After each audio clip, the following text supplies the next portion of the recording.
friends, welcome back to my channel. If you're new here, my name is Kayla, and if you're not new, thanks for coming back. Always happy to have you. Today is a different kind of video here on my channel. I don't think I've done anything kind of like this, where we're just talking about reading and I'm giving you some reading tips. The only thing that might be similar is I did put together a video of books at the end of last year that would be really quick if you wanted to finish off your TBR. Let's talk about tips to increase your reading today. I've been thinking a lot about my experience as a reader and how I can help people enjoy their reading experience or enhance their reading experience in any way. We are all here because we love books, we love to talk about books, we like bookish things. I have ideas, I have things that I've noticed in my life that have worked for me and might be able to help work for somebody else as well. So why would I not talk about it on this channel? If you enjoy videos like this or reading vlogs or any content like that, or if there's any content that you want to see, first of all, subscribe and stick around, join the crew. And if there are specific videos that you would like to see, leave them in the comments for me down below. There's a cat somewhere doing something she shouldn't. Maple, let's grab a coffee, a water, whatever we need to drink right now. I'm still drinking my coffee from this morning. And let's talk about tips and tricks that I have that have increased my reading. She's in my closet. Maple, off limits, off limits. I just saved that cat from certain death and I am proud. I am really excited. The past 2 years I have really vastly improved my reading experience and my volume of reading.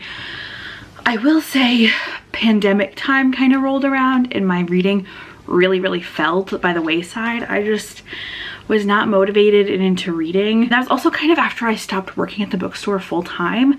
Joining college, it just got really stressful and I wasn't reading nearly as much as I normally am. In 2020, I only read 18 books. In 2021, I only read 25. In 2022, I actually read 35, which was pretty good. It was above my goal. And this year, in 2023, I've already read 16 books, which is 4 ahead of schedule for what I should have read by now this year. And that's for different reasons and different things, and that happens. Sometimes we get into a little bit of a slump. But in the past 2 years, for 2022 and 2023, I made an intentional effort to be more directive of my reading and to prioritize reading time.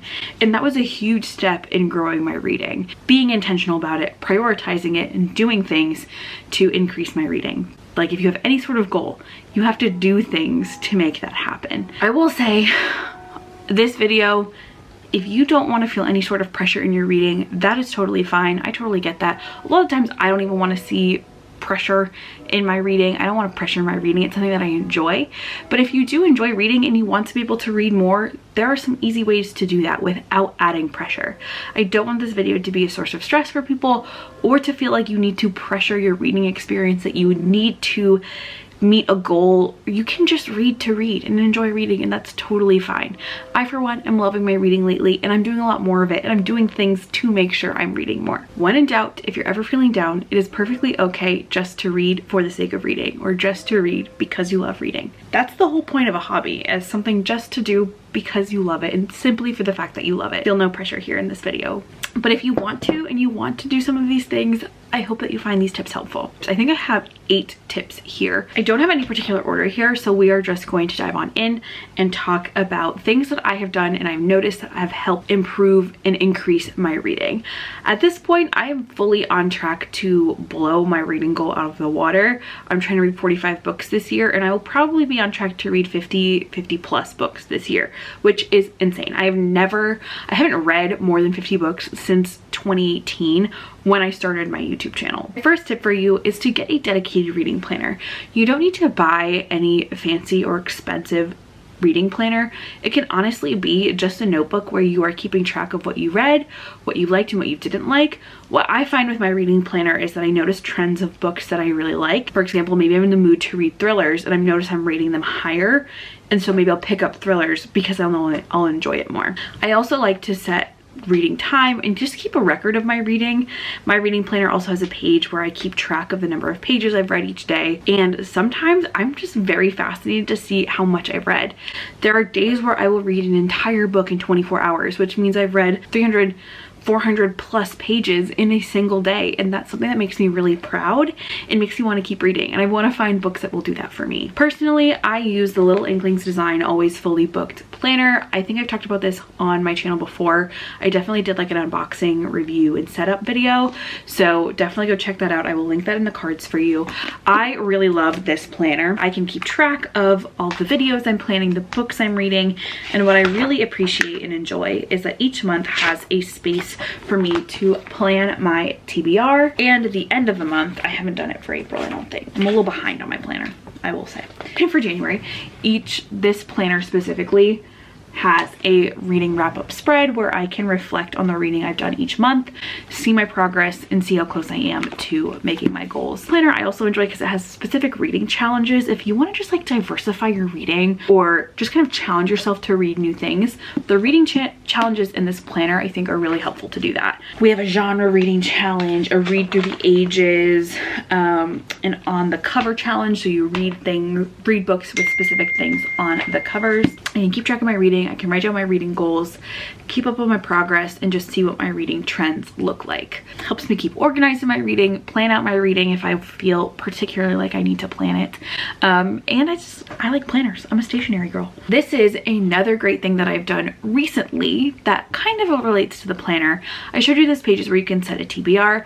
For me, I am absolutely a mood reader, so I can understand how this specific tip might not help a lot of people if you are a mood reader, but I do set a monthly TBR of books I would like to read that month, that it feels like it's time to read, or I'm excited about, or there are new releases out that I want to make sure that I get read. So each month I sit down, I make the video here on this channel where I set a monthly TBR for myself of books that I would like to read.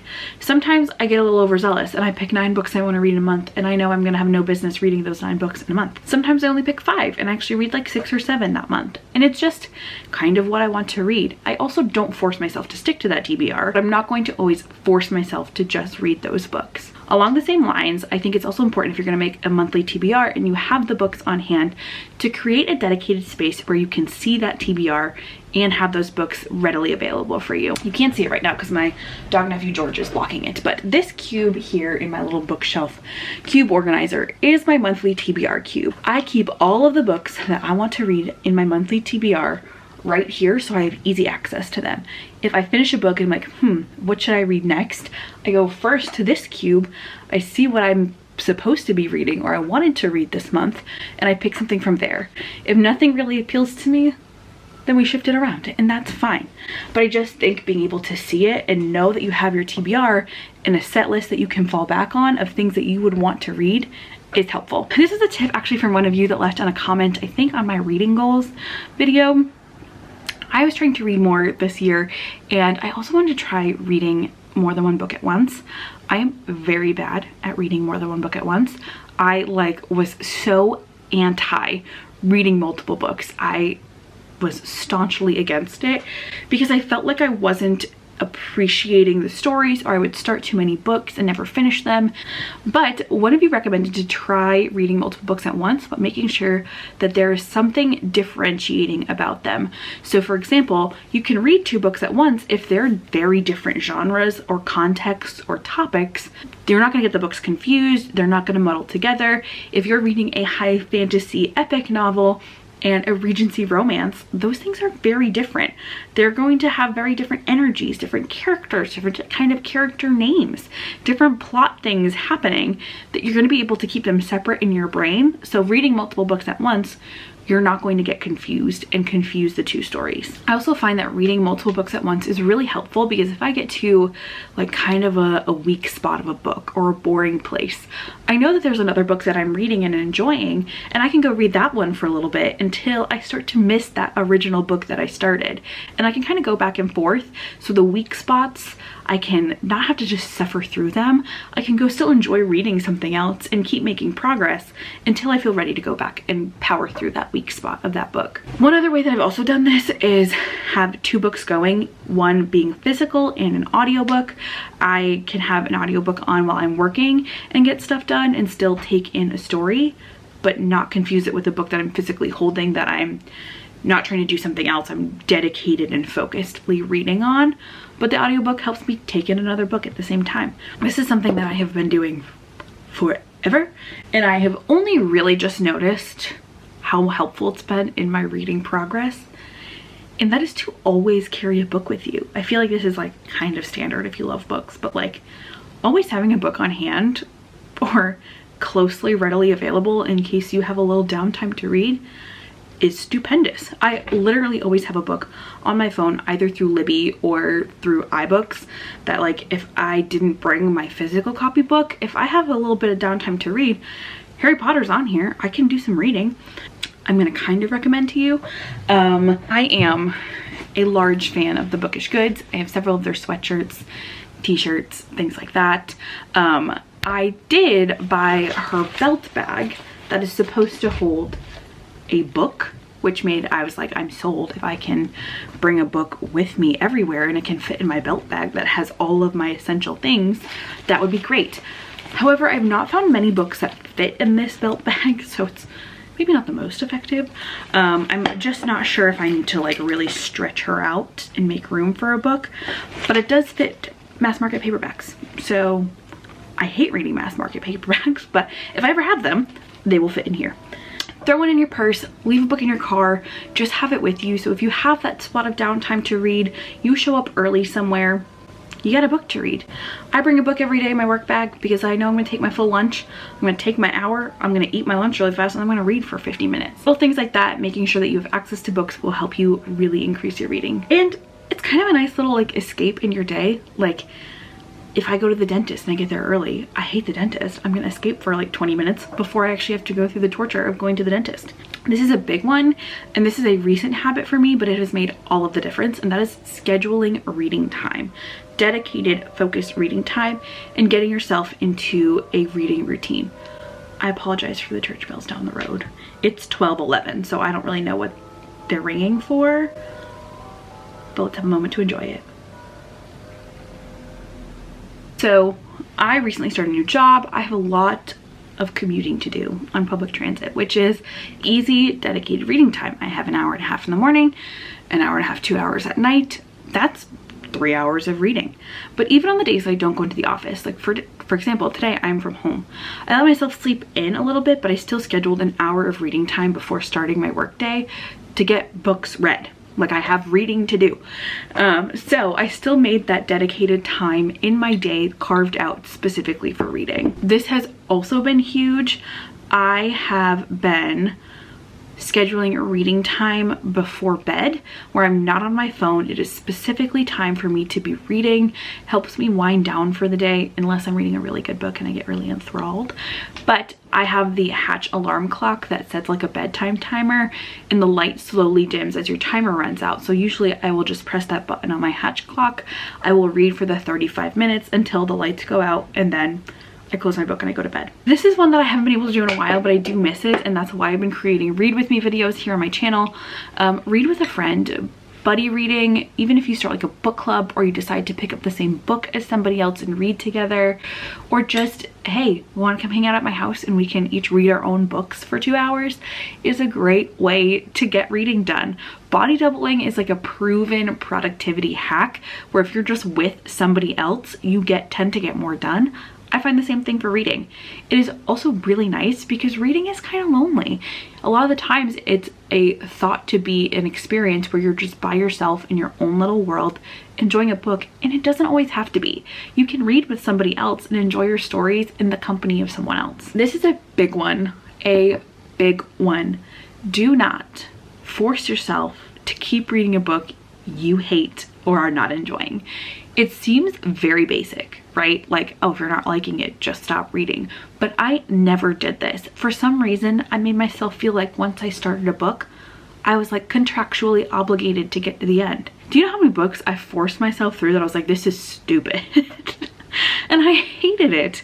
You do not have to do that. And more often than not, forcing myself through a book I didn't like put me in a reading slump, and I wasn't happy. I wasted time reading books I didn't like or avoiding reading altogether, and I just could have been using that time to read books that were better serving me. Don't force yourself to get through a book that you don't like. Certainly there are times where I open a book and I read the first page, and being a mood reader, I'm like, this is not the time. It is not the moment for this book, and that's okay. That is totally fine.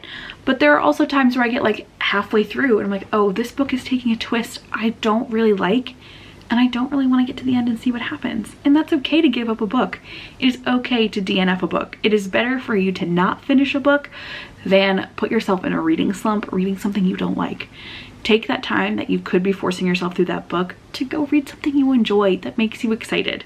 Kind of in a similar vein, figure out what gets you out of a reading slump. That's what happened in those several years where I was really behind on reading, or just like not reading at my normal pace. I was in a reading slump and I didn't know what to do about it. Now I figured out things that are really helpful for me, that if I find myself in a reading slump, I know that they will help me kind of like get back on track or get excited about reading again. One of those for me is rereading a book that I know I already love. A lot of the times I don't want to start a new book because I'm like, what if I hate it? We're hyped. Everybody on Book Talk is talking about it. What if I start it and I hate it? I will reread a book that I know I love.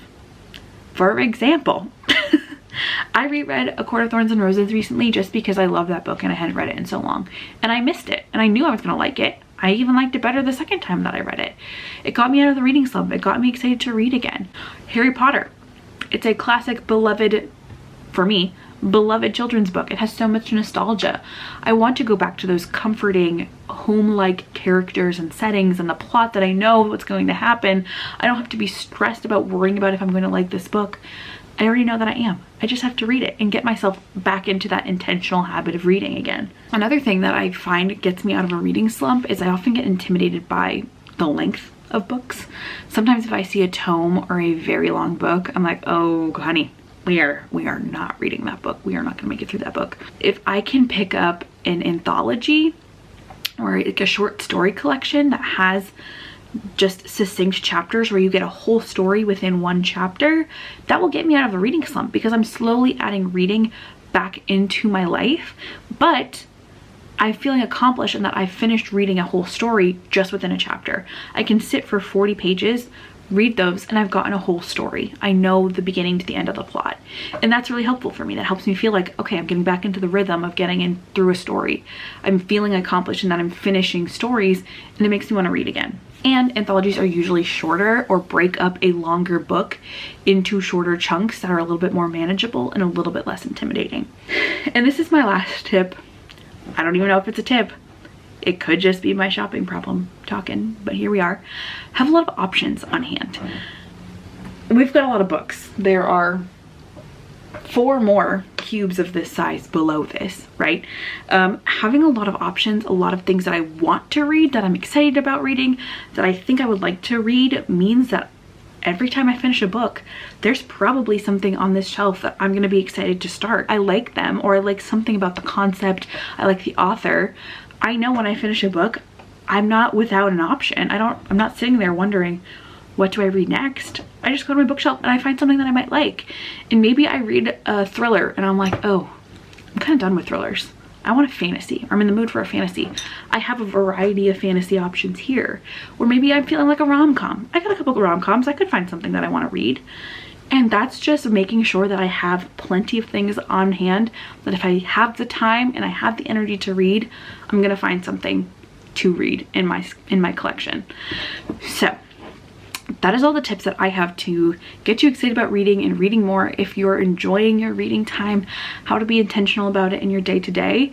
If you have any other reading tips or tricks to get you reading more in your day-to-day or incorporate reading in more aspects of your life, leave them in the comments. Let's talk about it. Are you feeling satisfied with what you're reading?